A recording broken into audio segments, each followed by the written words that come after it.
உலகெங்கும் இருக்கும் நமது அன்பு நேயர்கள் அனைவருக்கும் எனது இனிய வணக்கம். நான் உங்கள் டிஜே சுந்தரபாண்டி, சிவகாசியிலிருந்து.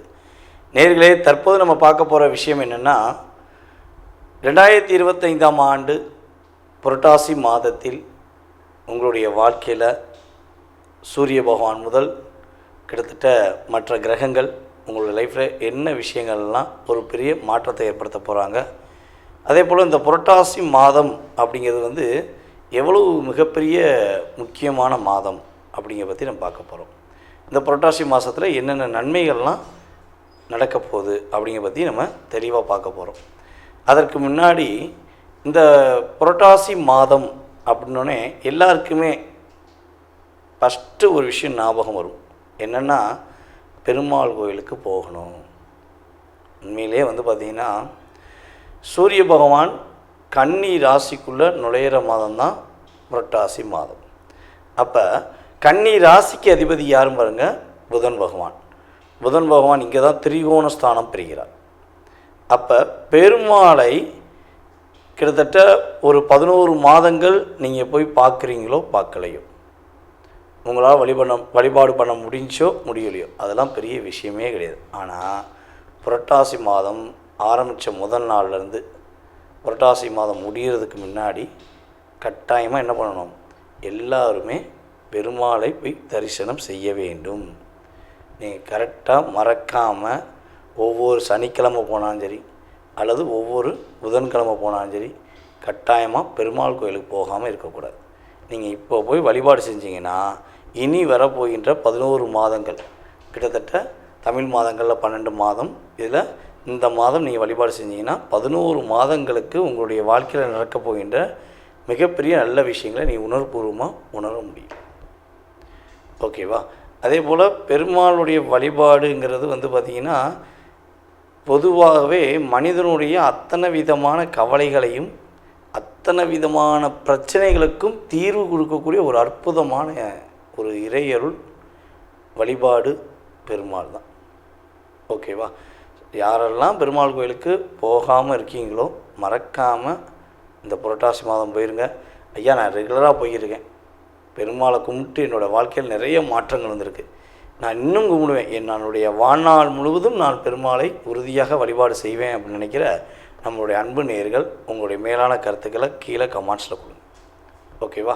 இப்போ நம்ம பார்க்க போகிறது இந்த புரட்டாசி மாத பலன்கள் பார்க்க போகிறோம். கோச்சார கிரகங்கள் எங்கெங்கே அமர்ந்திருக்கிறாங்க அப்படின்னு தெரிஞ்ச பிறகு உங்களுடைய ராசிக்கான பலனுக்குள்ளே போகலாம். சூரிய பகவான் கிட்டத்தட்ட புரட்டாசி மாதம் 1ஆம் தேதி உள்ளே நுழைகிறார். அதாவது 17/9/2025 புதன்கிழமையில் சூரிய பகவான் உள்ளே நுழைகிறார்.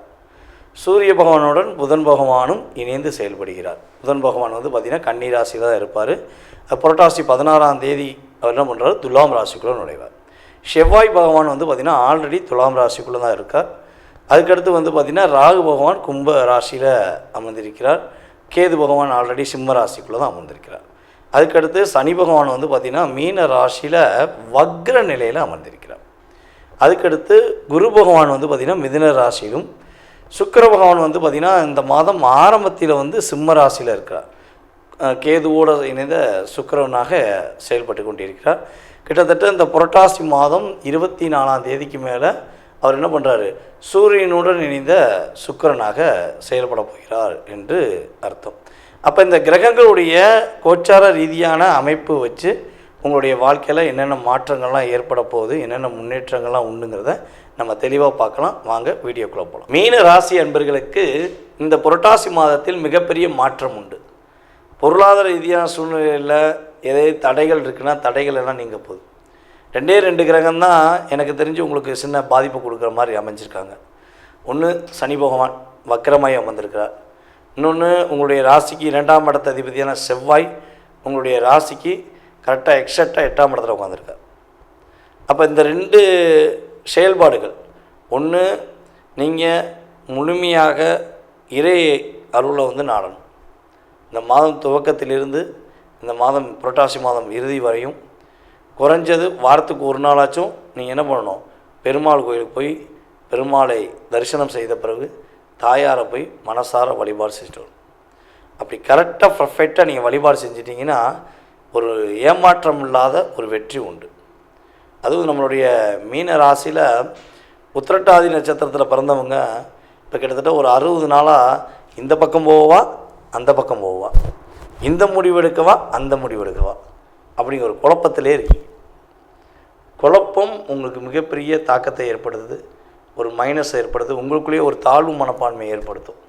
தயவுசெய்து சொல்கிறேன், என்னை பொறுத்தளவு நவம்பர் எண்டு வரையும் பொறுமையாக இருங்க. எந்த குழப்பமும் வேண்டாம், எந்த டிப்ரெஷனும் வேண்டாம்.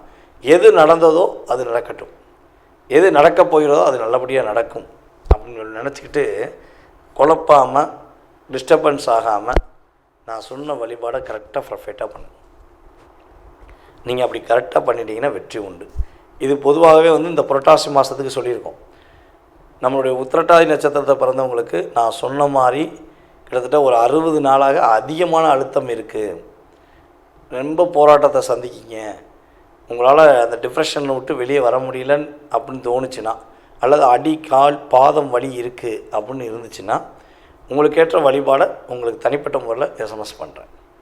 நீங்கள் என்ன பண்ணுங்கன்னா, நம்மளுடைய யூடியூப் சேனலில் கீழே லிங்க்கு கீழே உங்களுடைய கமெண்ட்ஸை கொடுங்க. உங்களுடைய பேர், உங்களுடைய நட்சத்திரம், ஏன்னா நம்ம சொன்னது உத்திரட்டாதி நட்சத்திரத்துக்கு மட்டும்தான் சொல்ல போகிறோம். ஓகேவா?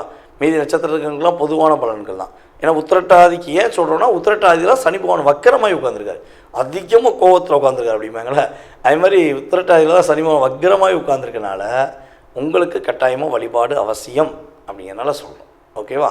அப்போ நீங்கள் என்ன பண்ணணும், கீழே கமெண்ட் பாக்ஸில் கொடுங்க. அதே போல் எனக்கு இந்த கீழே உள்ள வாட்ஸ்அப் நம்பருக்கு எஸ்எம்எஸ் போட்டு விடுங்க. குறைஞ்சது 3 நாள் ஆகும். 3 நாளுக்கு அப்புறம் உங்களுக்கு கண்டிப்பாக பதில் கொடுத்துருவேன். என்ன வழிபாடு, எப்படி வழிபாடு பண்ணுங்கிறத தெளிவாக சொல்லிடுவேன். நான் ஃபோன் எடுக்கலை அப்படின்னா, நீங்கள் வாட்ஸ்அப்பில் அனுப்பியிருக்கீங்கன்னா பார்க்கலை அப்படின்னா திரும்ப கால் பண்ணி சொல்லுங்கள். ஏன்னா நான் மேக்ஸிமம் பார்த்திங்கன்னா நம்ம ஸ்டாஃப் தான் அட்டன் பண்ணுவாங்க. உங்களுக்கு அவங்க எஸ்எம்எஸ் எனக்கு சொல்லுவாங்க, மேபி மிஸ் ஆயிடுச்சுன்னா. ஓகேவா? நீங்கள் என்ன பண்ணுங்கள், எனக்கு கம்யூனிகேஷன் பண்ணி கேளுங்க, அவங்க கட்டாயமாக எனக்கு கம்யூனிகேஷன் பண்ணி விடுவாங்க. உங்களுக்கான வழிபாடை எந்த ஒரு கட்டணமும் இல்லாமல் இந்த உத்திரட்டாதி நட்சத்திரத்துக்கான வழிபாடு மட்டும் உங்களுக்கு தெளிவாக சொல்லுவேன். ஓகேவா? கண்டிப்பாக ரிலீஸ் ஆகிடுவீங்க. அதே போல் பொதுவாகவே பார்த்திங்கன்னா இந்த மாதம் உங்களுக்கு ஏற்ற வரன்கள் அமைவதற்கான வாய்ப்பு.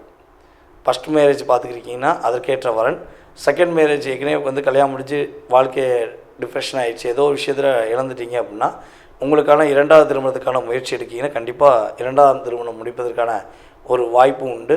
உங்களுக்கான ஒரு வாழ்க்கை துணையை தேர்ந்தெடுப்பீங்க. அதே போல் காதல் சம்பந்தப்பட்ட விஷயங்களில் வெற்றி உண்டு, மகிழ்ச்சி உண்டு. நம்மளுடைய மீனராசி அன்பர்கள் இந்த மாதம் தங்க நகைகள் சேர்ப்பதற்கான பாக்கியம் உண்டு. மாணவர் செல்வங்கள் படிப்பில் நல்ல ஒரு மதிப்பெண் பெறுவதற்கான சூழ்நிலைகள் உண்டு. பொருளாதார ரீதியான முன்னேற்றங்கள் உண்டு. கொடுக்கல் வாங்கல் விஷயங்களில் கவனம் தேவை. எங்கேயா பணம் கொடுக்க போகிறீங்கன்னா கவனமாக, மேக்ஸிமம் டாக்குமெண்ட் இல்லாமல் கொடுக்காதீங்க. யாரையும் நம்பி கொடுக்க வேண்டாம். ஏன்னா நீங்கள் நம்பி கொடுத்து தான் பல விஷயங்களை பல செயல்களை ஏமாந்துக்கிருக்கீங்க. அப்போ நீங்கள் கவனமாக இருக்கணும். பொருளாதாரத்தை யாருக்கு கொடுக்குறதா இருந்தாலும் யோசித்து கொடுக்கணும். மேக்ஸிமம் இந்த மாதம் யாருக்கும் கடனாக கொடுப்பதோ அல்லது கடன் வாங்குவதையோ முற்றிலும் தவிர்த்துருங்க. கடன் வாங்க வேண்டாம், கடன் யாருக்கும் கொடுக்கவும் வேண்டாம். நீங்கள் கடன் கொடுக்குற அதாவது சிட்பண்ட்ஸ் தான் நடத்துனீங்கன்னா ரொம்ப யோசித்து நிதானமாக இந்த மாதத்தில் யார் யாரெல்லாம் கேட்காங்களோ அவங்களாம் கரெக்டான நபர்களா சரியான நபர்களாங்கிறத பார்த்துட்டு கொடுங்க. அவசரப்பட வேண்டாம். அவசரப்பட்டு கொடுத்தா என்ன ஆகும், மாட்டிக்கிடுவீங்க. ஓகேவா? ஸோ இதெல்லாம் நீங்கள் கரெக்டாக ஃபாலோ பண்ணிங்கன்னா உங்களுக்கு உறுதியாக கிரகங்கள் மிகப்பெரிய மாற்றத்தை கொடுக்கும். அதே போல் பிரிந்த கணவன் மனைவி ஒன்று சேருவதற்கான வாய்ப்பு உண்டு. உங்களை புரிஞ்சுக்கிறாமல் உங்களை விட்டு போனவங்க உங்களை தேடி பேசுவாங்க. ஒரு மிகப்பெரிய மாற்றமும் மிகப்பெரிய முன்னேற்றத்தையும் நம்மளுடைய மீனராசிக்காரங்க உறுதியாக பெற போகிறீங்க. அப்போ நான் சொன்ன வழிபாடை கரெக்டாக பண்ணுங்கள். கரெக்டாக பண்ணிங்கன்னா நம்மளுடைய மீனராசி என்பவர்களுக்கு வெற்றி, மகிழ்ச்சி, நிம்மதியான தூக்கம், நிம்மதியான செயல்பாடு, கவனமான விஷயங்களை கரெக்டாக பண்ணிங்கன்னா தேவையில்லாத பிரச்சனையில் மாட்டாமல் உறுதியாக உங்களுடைய வாழ்க்கை இந்த புரட்டாசி மாதத்தில் ஒரு இனிமையான ஒரு மாதமாக அணிவிக்கக்கூடிய அளவுக்கு கோச்சார கிரகங்கள் சாதகமாக இருக்கின்றன. ஸ்ரீ குபேரன் டிவியை பார்த்தமைக்கு நன்றிகள். மேலும் இது போன்ற தகவல்களை தெரிந்து கொள்ள ஸ்ரீ குபேரன் டிவியை சப்ஸ்கிரைப் செய்யுங்கள். மறக்காமல் பெல் ஐக்கானை கிளிக் செய்யுங்கள்.